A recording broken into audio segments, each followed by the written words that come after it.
네, 안녕하세요. 주식은 역시 기리기리새 기리십니다. 안녕하세요, 기름들. 자, 오늘 증시도 정말 쉽지 않은데 기름들 진짜 고생 많으십니다. 어떠한 뉴스가 있었는지 확인해 보도록 할게요. 첫 번째, 이번 주 공모주 일정 정리, 그리고 두 번째, 러시아 전쟁이 반도체 폭락이랑 이어진다고 합니다. 그 이유를 보도록 하겠습니다. 다음으로 세 번째, 네이버 그리고 카카오 격차가 줄어들고 있다고 합니다. 어떤 걸 우리가 살지 한번 보도록 하겠습니다. 그리고 마지막으로 골드만삭스가 이름값 하네요. 골드 금 사라고 합니다. 이렇게 말하는 이유가 있겠죠. 그걸 한번 또 보도록 할게요. 매일매일 주린을 위한 경제뉴스 10분 정리. 오늘은 22년 2월 14일 월요일입니다. 같이 공부하시죠. 렛츠 기릿.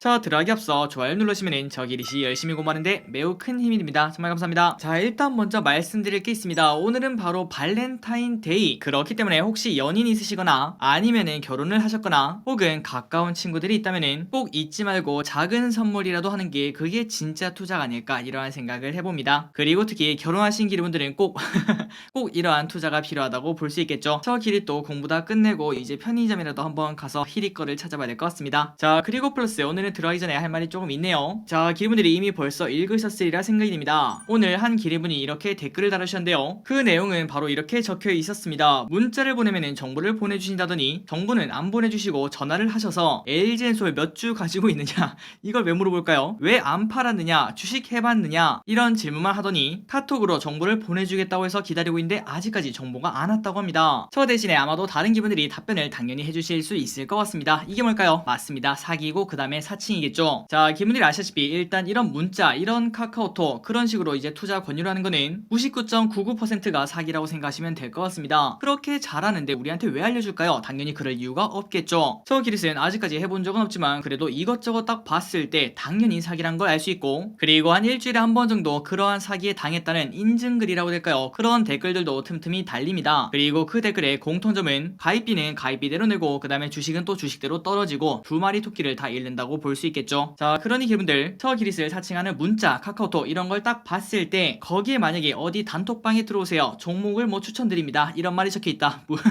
무조건 100% 사기라는 거. 지금 저 기릿의 계좌도 푸르딩딩한데 당연히 그런 걸 할 이유가 없겠죠. 자, 그런 기분들 이런 사칭에는 절대 속으시면 안 된다는 거 알려드리도록 하겠습니다. 그리고 이 댓글을 달아주신 기리분도 아마 아직까지는 피해가 없으신 것 같은데 이거는 무조건 사기고 그 비슷한 것도 거의 대부분 사기라는 거 알려드리도록 하겠습니다. 안 그래도 장도 안 좋아서 우리 지금 계좌도 좀 푸르딩딩한데 이런 와중에 이런 사기를 친다는 거 진짜 나쁜 사람들입니다.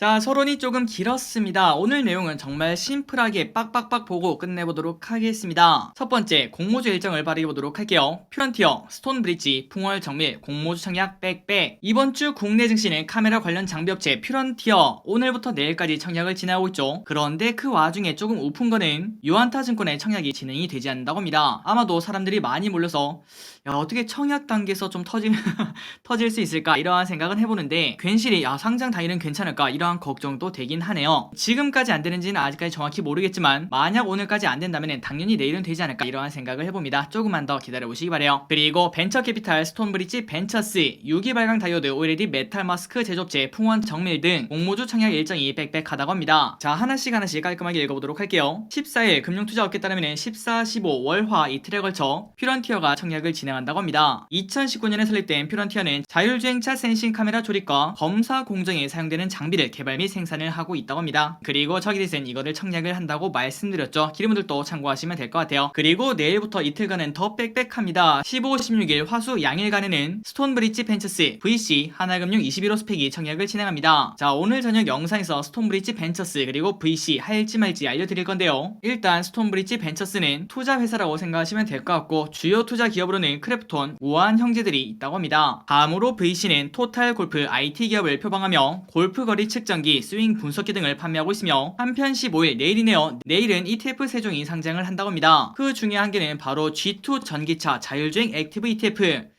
자, 이걸 보니까 좀 이름이 마음에 드네요. 이것도 한번 공부를 해봐야 될 것 같습니다. 그리고 다음으로 글로벌 수소가 2개가 나온다고 하는데 이 2개도 꼼꼼하게 공부해서 이번 주 내에 알려드리도록 하겠습니다. 그리고 16일 수요일이네요. 이때는 인카 금융 서비스가 상장을 하고요. 좋은 결과 있었으면 좋겠네요. 마지막으로 17, 18 목금에는 풍원 정밀이 청약을 진행한다고 합니다. 이것도 마찬가지로 내일 공부해서 올려드리도록 하겠습니다. 그래서 이번 주에는 여기까지 이러한 일정이 있다는 거 참고하시면 될 것 같아요. 다음 뉴스입니다. 아마도 기름들이 이제 귀에 딱지가 앉으실 것 같아요. 지금 증시 증시가 나쁜 이유가 뭔가 빠르게 보도록 하겠습니다. 미국 빅스텝 전망에 우크라이나 긴장까지 공포에 질린 한국 증시. 미국 페드의 긴축 속도가 빨라질 것으로 예상되면서 한국 증시에 대한 우려도 커지고 있습니다. 3월 FOMC 관련 불확실성이 높아진 데다가 우크라이나를 둘러싼 지정학적 리스크까지 정말 머리가 아프네요. 그래서 결국 이번 주 국내 증시는 변동성이 조금 확대되지 않겠나 이러한 전망이 나온다고 합니다. 그렇다면 전문가의 말을 조금 더 깊게 보도록 하겠습니다. 대신증권 연구원은 2분기 기저효과를 감안할 때 소비자 물가 상승률이 1분기에 정점을 찍고 상승폭이 점차 둔화될 것, 이러한 시각은 현재 존재하고 있다고 합니다. 그런데 이 와중에 지금 증시가 왜 이런가 봤더니 바로 예상을 상회하는 물가 수준이 지속이 되면서 연준의 통화정책 정상화 속도에 대한 부담이 더욱 강해진다, 이 부분이 부담이 된다고 합니다. 그러니 결국 인플레는 슬슬 고점을 찍을 건데 그 고점이 생각보다 조금 높게 찍힌다는 소리겠죠. 따라서 3월 FOMC 전까지는 기준금리 인상폭을 둘러싼 논란이 지속되면서 국내 증시 변동성이 조금은 확대될 전망이라고 합니다. 그때까지는 조금 바닥을 다지는 그런 흐름이 나오겠네요. 게다가 지난주 금요일날 전세계를 강타한 리스크가 한 가지 더 있죠. 바로 우크라이나를 둘러싼 지정학적 리스크인데요. 이거를 해결하려 미국 대통령 그 다음에 러시아 대통령이 10일에 1시간 넘게 담판을 벌였지만 그러나 아직까지는 뚜렷한 해결 방법을 찾지 못하고 있다고 합니다. 그렇기 때문에 이거는 러시아가 16일날 침공한다고 했으니까 이 또한 수요일까지는 조금 불확실성이 존재하지 않겠나 이렇게 볼 수 있겠네요. 다음입니다. 지금 지정학적 리스크가 현재 발생되고 있는데요. 그 와중에 왜 반도체주가 폭락하는지 한번 보도록 하겠습니다. 자, 미국 증시에서는 반도체 대장주인 엔비디아가 7.2% 하락, AMD는 10% 폭락, 퀄컴 마이너스 5% 폭락, 브로드컴 마이너스 3%, 인텔 마이너스 2.0% 이런 식으로 일제히 주가가 빠졌다고 합니다. 그리고 그 이유는 바로 러시아의 우크라이나 침공 우려 때문이라고 하는데요. 그렇다면 그 이유가 뭔가 봤더니 일부 반도체 원자재의 경우 러시아 그 다음에 우크라이나에 공급을 절대적으로 의존을 하고 있다고 합니다. 그러니까 우리나라가 요소수 대란이 난 것처럼 그런 상황이 펼쳐질 수 있다는 거겠죠. 그렇다면 그게 뭔가 봤더니 러시아와 우크라이나 문제에 반도체 주가가 출렁인 것은 반도체 생산의 필수인 희귀가스 네온과 팔라듐 등의 수급에 비상등이 펴졌다고 합니다. 그래서 얼마나 미국이 이게 필요한가 보더니 미국 반도체 업체는 네온가스의 90%를 우크라이나에서, 이건 사실상 뭐 여기밖에 없다고 볼 수 있겠죠. 그리고 플러스 팔라듐의 35%는 러시아에서 가져온다고 합니다. 그런데 이 두 개가 싸우면은 당연히 말도 안 되는 상황이 펼쳐진다고 볼 수 있겠죠. 그러니 결국 전쟁이 나지 않더라도 미국이랑 러시아가 계속 으르렁거리면은 러시아도 당연히 무역 보복에 나설 건데 그때는 이제 팔라듐이 조금은 수급 문제가 생긴다 이렇게 볼 수 있겠죠. 그리고 실제로 지난 2014년 러시아가 우크라이나 영토였던 크림 반도를 병합했을 때 그때 네온은 무려 7배나 폭등한 바 있다고 합니다. 그래서 결국 이러한 이유 때문에 반도체주가 폭락을 했는데요. 이 모든 게 지정학적 리스크라고 볼 수 있겠죠. 빠르게 해결이 되었으면 좋겠습니다.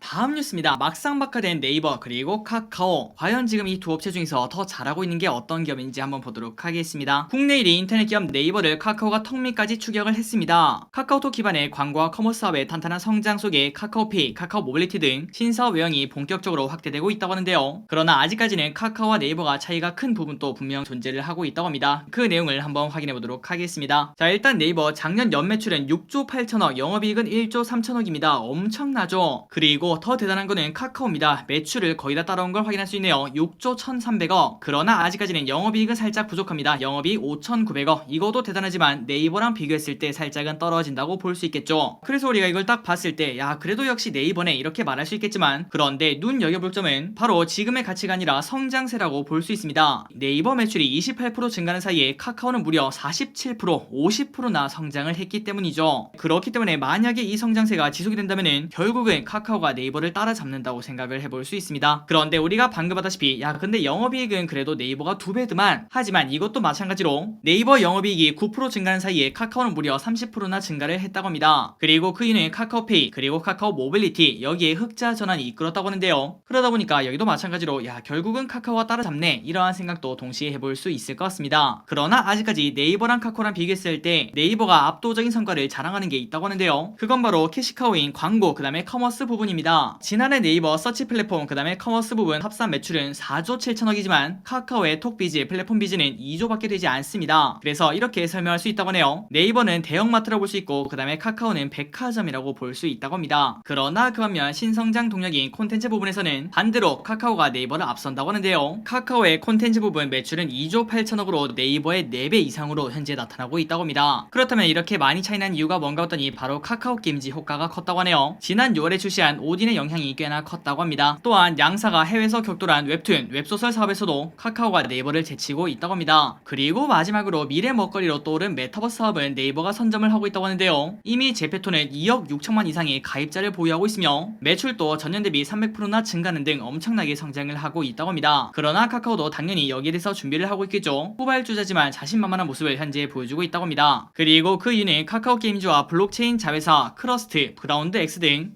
이러한 역량을 더하면 빠르게 사업 전개가 가능하다, 이러한 전략을 사용하고 있다고 합니다. 그래서 우리가 지금 딱 봐다시피 카카오가 이길까 네이버가 이길까 이 두 개는 정말 예측하기가 어려울 것 같습니다. 그렇다면 우리가 이걸 어떻게 사야 될까요? 당연히 반반 치킨이라고 볼 수 있겠죠. 지금은 물론 조금은 떨어지는 칼날에서 조금 조심스럽다고 볼 수 있겠지만 그 와중에 빅테크를 좋게 본다면 당연히 반반 치킨 전략으로 둘 다 사는 게 가장 좋다고 생각을 해볼 수 있습니다. 그리고 저기릿은 개인적으로 당장 바로는 아니겠지만 그래도 지금부터는 카카오 그 다음에 네이버를 관심 종목 넣고 공부할 필요는 있지 않나, 이러한 생각을 해봅니다. 다음입니다. 외국인들이 가장 좋아하는 한국 드라마는 오징어 게임이라고 합니다. 당연히 그렇겠죠. 자, 전 세계에서 가장 좋아하는 한류 콘텐츠 중 드라마는 오징어 게임이, 그리고 가수는 방탄소년단이 압도적으로 1위를 차지를 했다고 합니다. 자, 전체 문화 콘텐츠 소비에서 한류 10개 분야가 차지하는 비중은 평균 27%였으며 소비 규모는 미용이 31%, 드라마가 31%, 패션이 29%로 컸다고 합니다. 그리고 코로나가 터지고 난 다음에 성장을 가장 많이 한 것은 당연히 드라마, 영화, 예능 이렇게 세 가지를 꼽을 수 있다고 합니다. 영상 분야라고 볼 수 있겠죠. 자, 그래서 결국 가장 좋아하는 한류 콘텐츠를 보자면은 드라마는 오징어 게임이 1등, 사랑의 불시착이 2등, 3위는 빈센조가 있다고 합니다. 그리고 한국 가수는 당연히 BTS, 그리고 2등은 블랙핑크, 다음으로 배우는 이민호, 영화는 기생충. 이거는 저기듯이 깜짝 놀랐습니다. 애니메이션 캐릭터는 라바를 꼽았다고 합니다. 그리고 마지막으로 게임은 당연히 이것도 배틀그라운드겠죠. 배틀그라운드를 꼽았다고 합니다. 다음 뉴스입니다. 골드만삭스 이름값 합니다. 안전자산 수요 늘어, 금값 크게 반등할 것. 골드만삭스가 인플레이션 해칭을 위한 금투자에 나설 것이라고 말했습니다. CNBC에 따르면 골드만삭스는 올해는 인플레이션 해칭을 위한 안전자산에 대한 수요가 늘어나고 있다며 금값이 크게 반등할 수 있다, 이렇게 전망을 했습니다. 그래서 골드만삭스는 금 가격 전망치를 2,000달러에서 2,150으로 높였으며 지금 같은 상황에서 높은 인플레가 계속 지속된다면 당연히 금은 좋은 해지 수단이 될 것이라고 말을 했다고 합니다. 그래서 지금 금이 얼마인가 봤더니 1,840달러, 그리고 2,000달러까지 간다면 여기서 10% 이상의 상승 여력이 있다, 이렇게 볼 수 있겠죠. 그래서 만약에 여러분들이 금을 사고 싶다 이러한 생각이 드신다면 오른쪽 위에 링크를 띄워드리도록 하겠습니다. 그 영상을 한번 참고하시면 될 것 같아요. 그리고 아래 댓글에도 금을 어떻게 사는지 그 링크를 달아드리도록 하겠습니다. 그거를 참고하시면 될 것 같습니다.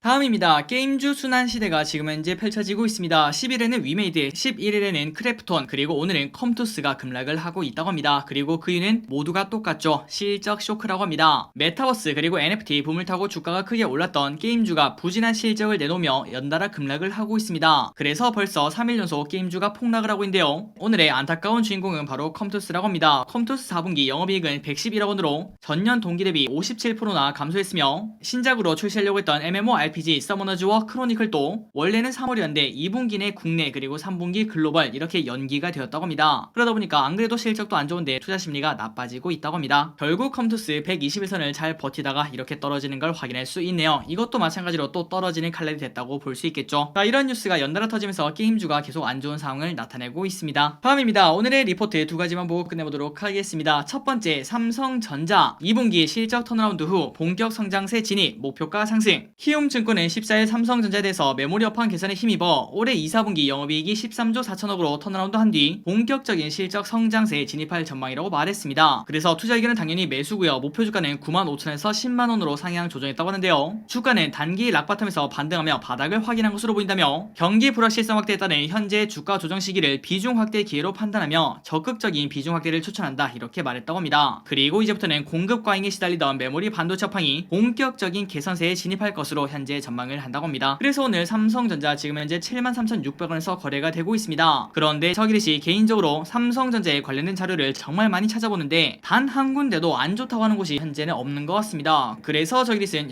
진짜 모두가 좋다고 하는데 이건 안 오르면 당연히 반칙이겠지, 이러한 생각을 하고 있는데요. 그리고 저기릿 또 내심 삼성전자 올해 안에는 우리가 원하는 가격에 도달하지 않을까, 최소한 8만원은 넘어서 85,000원, 9만원까지는 가지 않을까, 이러한 생각을 하고 있습니다. 그러니 결국은 지금은 버티고 그 다음에 조금씩 사모해야 참고해야 될 시기라고 볼 수 있겠죠. 그런데 혹시나 저의 시각이 만약에 바뀐다면은 그때는 바로 알려드리도록 하겠습니다. 어쨌든 삼성전자 지금 현재 주가 상황은 좋지 않지만 미래는 매우 밝다고 합니다. 그리고 마지막입니다. 피코그램 얼마 전에 상장했던 기업이죠. 올해 이익 성장 감안시 현재 주가는 바닥이라고 합니다. 자, 신한금투는 피코그램에 대해서 정수기 누적 판매를 기반으로 고마진 필터 매출액 증가와 이익 성장을 감안하며 올해 예상 주가 수익 비율 퍼 10배는 바닥 구간이라고 14일 전했다고 합니다. 참고로 피코그램은 2002년에 설립된 정수기 및 필터 부품 개발 및 생산 전문업체인데요. 그러니까 정수기도 팔고 그 다음에 정수기 필터를 납품하는구나 이런 생각을 해볼 수 있겠죠. 그리고 매출액 비중은 지난해 상반기 기준 정수기 45%, 필터 55%로 구성이 되어 있다고 합니다. 그런데 여기서 하나 중요한 게 있죠. 정수기를 팔면은 당연히 뭐가 따라올까요? 맞습니다. 필터가 따라오겠죠. 매년 갈아야 된다는 거 기분들이 알고 있을 거라고 생각합니다. 그래서 결국 이 같은 정수기 판매 증가는 향후 필터 수요 증가로 이어질 것이라는 전망이 있기 때문에 고마진을 남기는 필터가 늘어나니까 당연히 수익성이 좋아진다라고 생각을 해볼 수 있습니다. 그래서 피코그램 지금 현재 가격은 15,850원, 그리고 방금 봤다시피 성장하는 주식이고 현재 가격은 퍼 10으로 저가에 가깝다고 현재 말을 하고 있다고 합니다. 한번 기분들 피코그램 공부해보시기 바랍니다. 자, 오늘의 경제뉴스 여기까지 끝났습니다. 오늘 또 이렇게 같이 공부해주셔서 진심으로 감사합니다. 지금까지 기리씨였습니다. 빠이요. 네, 안녕하세요. 저 기리씨 매일 어떤 공부를 하는지 궁금하신가요? 그 모든 걸 영상으로 담고 싶지만 사실상 불가능하겠죠. 그러나 이제는 가능합니다. 저 기리씨 카카오뷰를 시작했다는 소식 아래 댓글에 링크를 달아드릴 테니 그걸 클릭 후 친구 추가만 누르시면은 이제 여기서 매일매일 저 기리씨 관심 있게 보는 경제뉴스와 경제 유튜브를 시간 날 때마다 챙겨볼 수 있답니다. 아직까지 저 기리 친구가 3명밖에 없는데 제 4번째 친구가 되어주시겠어요?